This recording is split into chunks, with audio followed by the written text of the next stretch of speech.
일본 역사학계가 발칵 뒤집혔습니다. 그들은 지금까지 한치의 의심 없이 믿어왔습니다. 문명은 일본에서 조선으로 전해졌다. 교육은 일본이 조선을 통해 전파했다. 그 해석에 이의를 제기하는 이가 있다면 그저 역사적 근거가 부족한 주장이라며 넘겨버렸죠. 그런데 충남부여에서 발견된 단 하나의 유물로 인해 일본 역사학계가 국제학술포럼에서 대쪽을 깠는데요. 일본이 자부하던 한국으로의 교육 전파, 이 모든 것이 무너지는 순간이었습니다. 학술장에 모인 각국 전문가들은 이 부분에 대해 검토해야 한다고 목소리를 높이는데요. 대체 무슨 사연인지 지금 바로 비디오를 재생해 보겠습니다. 잠깐 1초밖에 안 걸리는 좋아요 버튼을 눌러주신다면 비디오가 잘 돌아가요. 제 이름은 아서 헬로웨이입니다. 영국 캠브리지 대학에서 동양사를 가르치고 있는 교수로 주로 일본과 중국의 고대 교육 체계에 관해 연구해 왔습니다. 30년 가까이 이 분야에 몸담아 오면서 제가 써온 논문 대부분이 일본의 학술 자료와 그들의 관점을 기반으로 구성되어 있었습니다. 그리고 부끄러운 이야기지만 저는 그렇게 수십 년간 문명의 전파라는 단어를 무비판적으로 사용해왔습니다. 한국에 대해서는 일본이 교육 체계를 전해주었고 근대화의 틀을 마련해주었다는 식의 해석이 너무도 당연하게 받아들여졌으니까요. 그날 저는 일본 후쿠오카에서 열린 국제 고대사 학술 포럼에 참석 중이었습니다. 학회 주제는 동아시아 교육 문명의 뿌리. 세션은 일본 학자들이 주도하고 있었고 저 역시 이번 포럼에서 일본 측 발표자들과 함께 공동 좌장을 맡고 있었습니다. 처음엔 모든 것이 늘 그렇듯 익숙한 흐름으로 흘러갔습니다. 일본 측은 조선이 독자적인 교육 시스템을 갖추기보다는 그들의 식민 정책 아래 근대 교육의 문을 열게 되었다는 주장을 반복했고 청중들은 그 의견에 큰 반론 없이 고개를 끄덕이고 있었습니다. 그런데 한 인물이 단상에 올랐습니다. 이름은 박진우 박사, 한국의 젊은 고고학자였습니다. 그는 특별 세션 발표자로 초청되어 있었지만 대다수는 그저 부연 설명 정도로 생각하고 있었던 듯했습니다. 그러나 그의 발표는 단 한 장의 이미지로 회의장의 공기를 바꾸어 놓았습니다. 여러분, 지금부터 소개할 유물은 충청남도 부여 쌍북리 유적지에서 출토된 백제 시대의 목관입니다. 단순한 물류표가 아닙니다. 이 안에는 숫자가, 체계가, 교육이 담겨 있습니다. 그는 조심스럽게 한 장의 이미지를 띄웠습니다. 스크린에 비친 목관은 다소 거칠었지만 몇몇 수직선과 기호들이 선명하게 보였습니다. 먹으로 그어진 한자로 표기된 숫자들이 위에서부터 아래로 길게 배열되어 있었고 일부 자리에는 점점이라는 부호가 반복되고 있었습니다. 이건 구구표입니다. 다시 말해 곱셈표죠. 지금 보시는 이 목관에는 9 곱하기 9부터 2 곱하기 2까지 총 100여 개의 문자와 기호가 기록되어 있습니다. 각 단은 위에서 아래로 배열되었고 중복 계산은 반복 부호를 활용해 생략했습니다. 회의장 안에서 작은 파장이 일었습니다. 옆자리에 앉아있던 일본 와세다대의 무라카미 교수는 손에 들고 있던 볼펜을 책상에 놓고 허리를 약간 고추 세웠습니다. 저 역시 자기도 모르게 메모장을 펼쳐들었습니다. 박 박사는 다음 장면으로 확대된 스캔 이미지를 띄웠고 그 위에 붉은 표시로 각 단의 시작과 반복 기호의 규칙성을 강조했습니다. 9단의 경우 9.81로 표기되어 있으며 8단에서는 8.64, 7단은 7.49로 이어집니다. 각 단은 항상 같은 형식으로 시작되고 반복을 피하기 위해 역방향의 간결한 표기 구조가 적용되었습니다. 이는 단순 암기용을 넘어서 그 순간 누군가가 발언을 멈추었습니다. 잠시만요. 회의장의 공기를 가르며 한중후한 목소리가 단상을 향했습니다.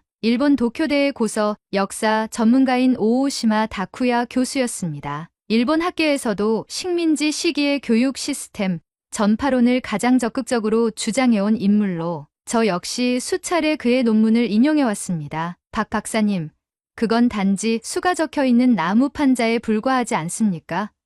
우리는 고대 유물에서 숫자를 본다고 해서 그것을 곧 교육 체계라 단정할 수는 없지요. 수레에 적힌 무게, 곡물 단가, 군량, 수양 등 다 가능하지 않겠습니까? 그의 질문은 정중했지만 어느 정도 도전적인 어조가 배어 있었습니다. 청중 사이에서는 묘한 웅성임이 퍼져나갔고 일부 일본 언론인들은 카메라 셔터를 한 번씩 눌렀습니다. 그러나 박 박사는 한치의 흔들림 없이 고개를 끄덕이며 마이크를 들었습니다. 좋은 질문 감사합니다. 그러나 단순한 계산을 위한 유물이라면 반복 부호나 곱셈 간소화는 불필요합니다. 군량이나 곡물의 양을 기록할 때는 단순히 수치를 적으면 됩니다. 하지만 이 목가는 그렇지 않습니다. 9단부터 2단까지 구조적으로 감산된 배열을 통해 이미 상위단에서 계산된 내용은 하위단에서 생략되었고 그 대신 단순화된 반복 기호로 요약했습니다. 이건 반복 학습과 비교 학습을 전제로 한 표기 방식입니다. 그는 잠시 화면을 멈추고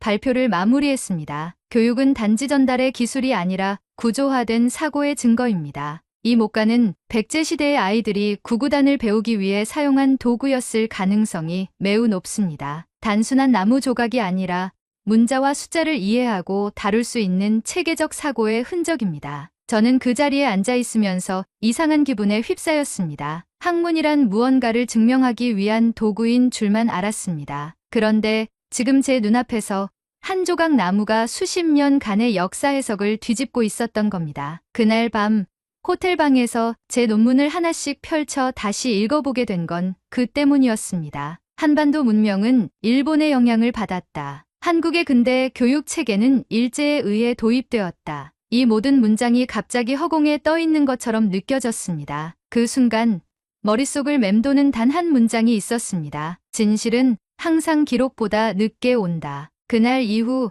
저는 마치 학문이라는 이름의 탑이 무너져 내리는 현장을 목격한 듯한 혼란 속에 머물렀습니다. 교수로 살아온 지난 30년 동안 저는 늘 기록을 따랐고 공신력 있는 논문과 출처 있는 자료만을 진실이라 믿었습니다. 그러나 박진우 박사가 보여준 그 백제 목가는 제 머릿속에서 끊임없이 맴돌았습니다. 그 조용하고 담담했던 그의 목소리, 나무판 위에 새겨진 숫자들, 그리고 그 사이를 잇는 낯선 듯한 기호 하나, 바로 상동 기호. 그 기호는 단순한 반복 표시가 아니었습니다. 바로 위 항목과 같은 내용을 반복한다는 뜻으로 이미 앞서 계산된 곱셈 결과를 생략하고 다시 쓰지 않아도 된다는 사고의 단서였죠. 그 구조를 처음 접했을 땐 설마 했지만 반복적인 생략 규칙과 삼각형 형태로 줄어드는 숫자의 배열은 단순 암기용 도구가 아닌 체계적인 교육 체계를 전제로 한 도구임을 말하고 있었습니다. 하지만 이런 놀라운 유물이 존재한다는 이야기를 저는 정작 서양 학계에서도 일본 학계에서도 들어본 적이 없었습니다. 영문 자료를 검색해보아도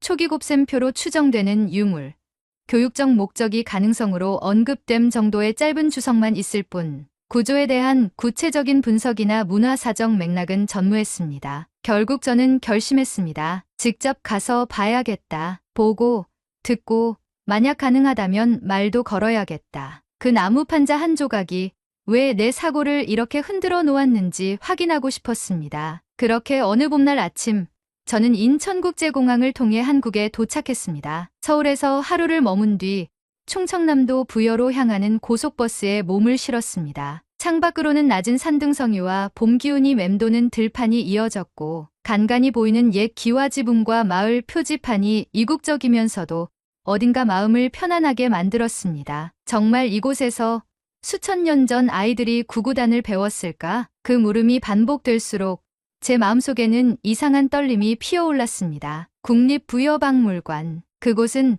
제가 상상한 것보다 훨씬 조용하고 절제된 공간이었습니다. 전시실 입구에는 백제의 일상이라는 문구가 걸려 있었고 그 아래로 다양한 생활 유물들이 조용히 진열되어 있었습니다. 그러다 한켠에 놓인 작은 나무판 하나, 디지털 복원 이미지와 함께 전시된 그것이 바로 문제의 목간이었습니다. 길이 30cm 남짓, 나무결이 발에 있어 자세히 들여다보지 않으면 글씨는 거의 보이지 않았지만 각도를 살짝 바꾸자 불쑥 떠오르는 먹, 자국, 수직으로 정렬된 숫자들, 그리고 줄마다 표시된 상동기호가 분명히 드러났습니다. 그 자리에서 저는 한동안 말이 없었습니다. 생각보다 너무 소박하고 단순하고 조용한 유물. 그러나 그 조용한 존재가 제 인생 전체를 통째로 바꾸려 하고 있었던 겁니다. 혹시 교수님 맞으시죠?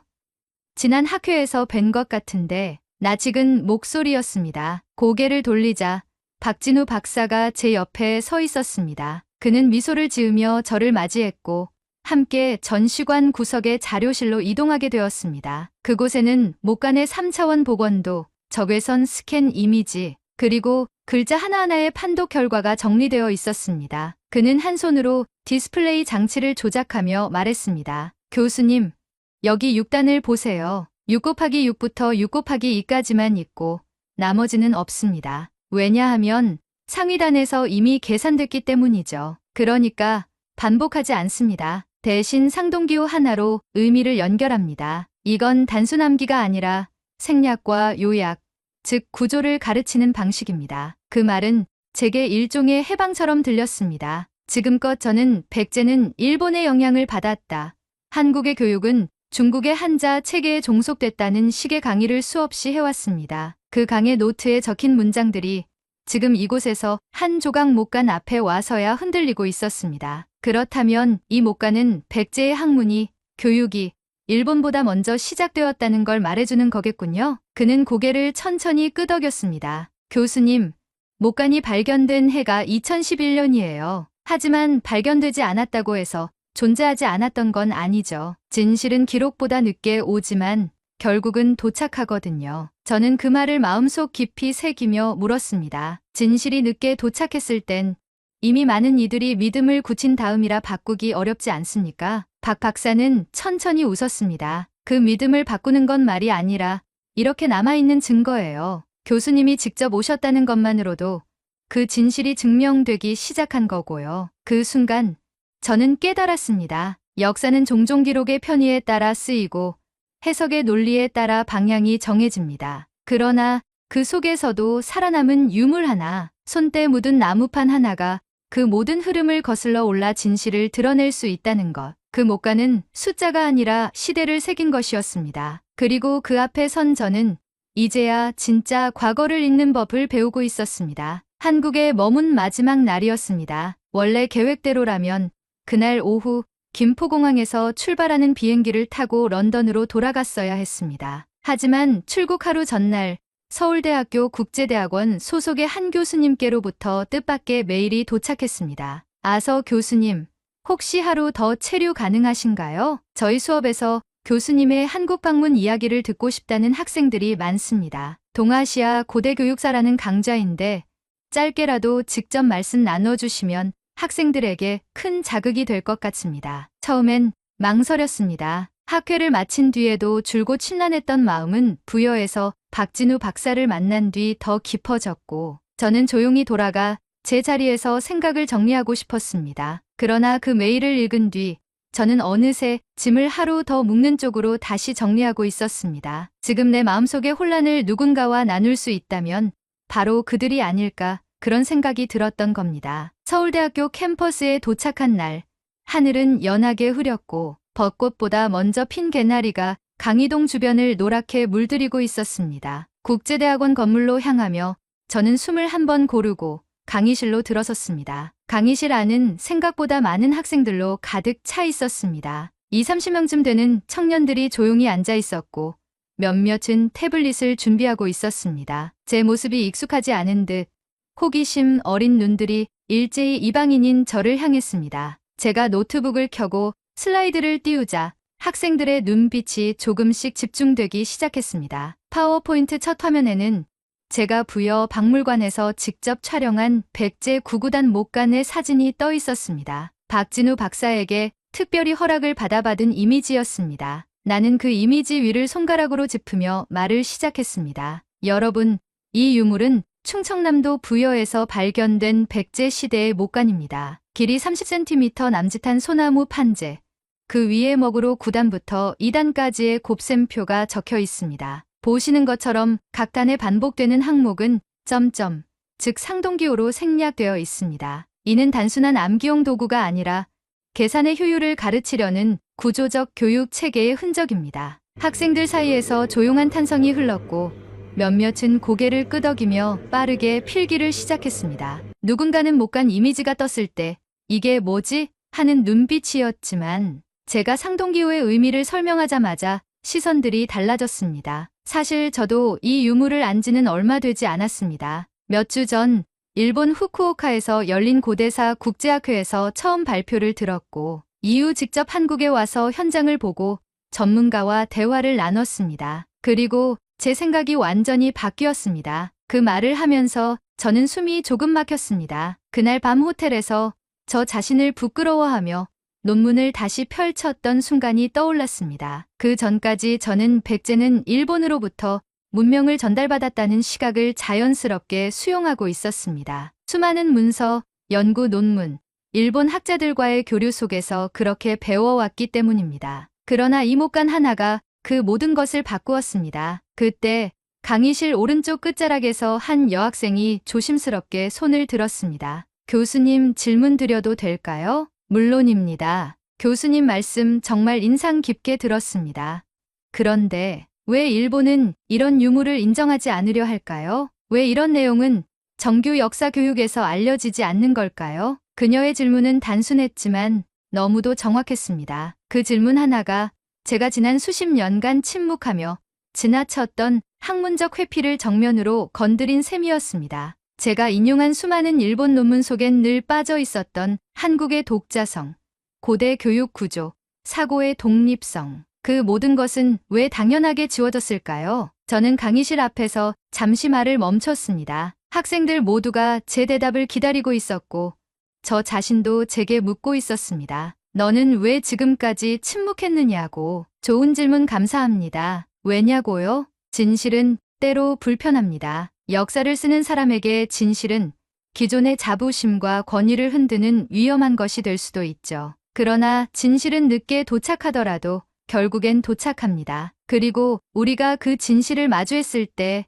해야 할 일은 딱 하나입니다. 다시 쓰는 것. 그리고 그 앞에서 고개를 숙일 줄 아는 용기. 강의실 안은 조용했습니다. 누군가의 숨소리조차 또렷하게 들릴 정도로 그 고요는 묘한 긴장과 집중으로 채워졌습니다. 저는 이 목간을 보며 깨달았습니다. 한국은 단지 영향을 받은 나라가 아니었습니다. 스스로 생각하고 가르치고 남겼던 문명의 중심지였습니다. 그것을 인정하는 데까지 저에겐 꽤 오랜 시간이 걸렸습니다. 하지만 이제는 제가 그 시간의 무게만큼 그 진실을 더 깊이 받아들이게 되었습니다. 강연이 끝난 뒤 한 학생이 제게 다가와 조심스럽게 말을 건넸습니다. 교수님, 오늘 강연 정말 감사했습니다. 저도 역사학을 공부하고 싶은 사람인데요. 오늘 교수님이 보여주신 진심과 변화의 용기, 저도 언젠가 그런 사람이 되고 싶습니다. 저는 그 말을 듣고 고개를 숙였습니다. 그건 칭찬이 아니라 제 과거에 대한 조용한 위로처럼 느껴졌기 때문입니다. 그리고 조용히 혼잣말처럼 입을 열었습니다. 진실은 증거 위에 존재하고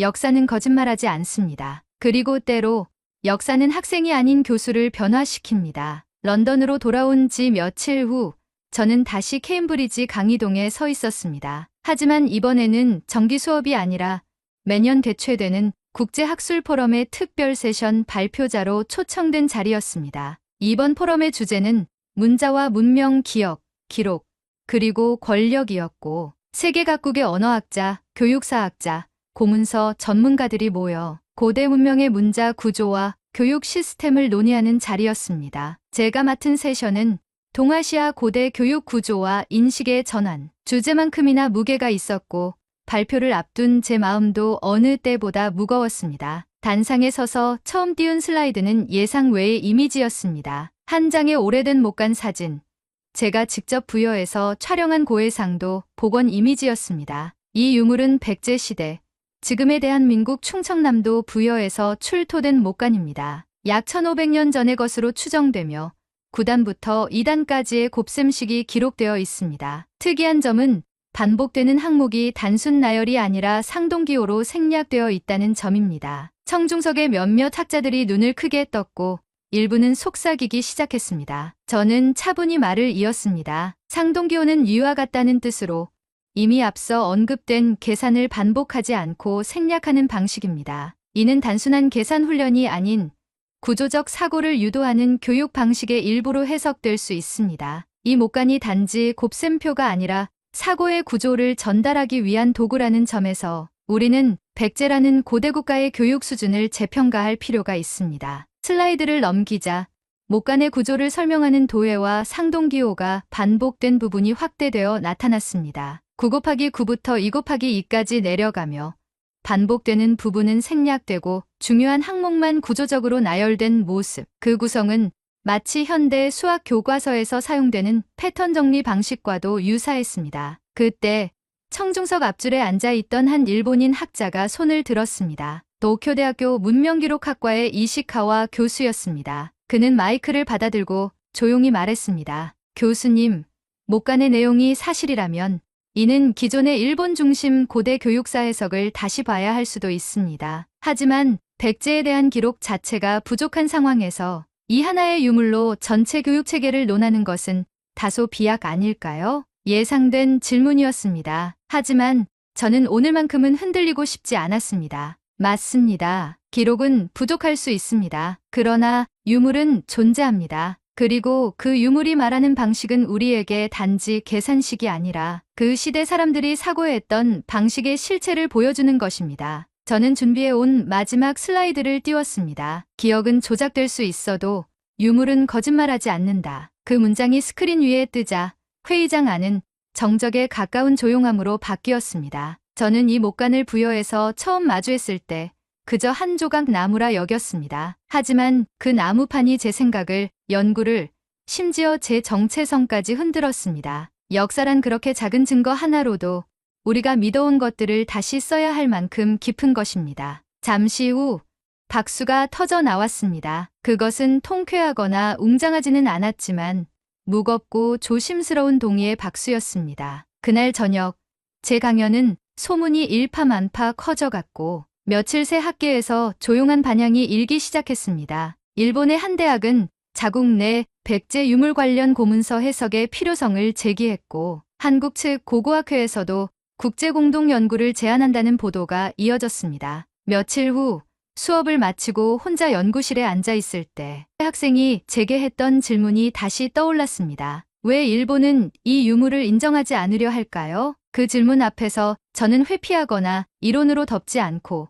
이렇게 스스로에게 말했습니다. 이제는 인정하지 않으려는 쪽이 설명해야 할 차례다. 그리고 제 마음속에서 아주 오랫동안 멈춰있던 한 문장이 천천히 다시 떠올랐습니다. 진실은 증거 위에 존재하고 역사는 거짓말하지 않는다. 그러면서도 저는 알게 되었습니다. 이것은 끝이 아니라 이제 막 시작된 여정이라는 사실을요. 백제의 목간은 하나의 문이었을 뿐입니다. 그 문 너머에는 우리가 아직 마주하지 못한 수많은 진실이 남아 있습니다. 교육의 이름으로, 문명의 이름으로 우리가 얼마나 많은 왜곡을 습관처럼 받아들여 왔는지 그것을 다시 들여다보아야 합니다. 향후 저는 교육 역사 속에서 한국과 일본 사이에 존재해온 또 다른 왜곡의 가능성을 살펴보려 합니다. 그리고 그 과정에서 또 하나의 목간을, 또 하나의 상동기호를 만나게 되리라 믿습니다. 그렇게 잊혀졌던 기억들이 다시 깨어나는 길 위에 제가 서 있다는 사실이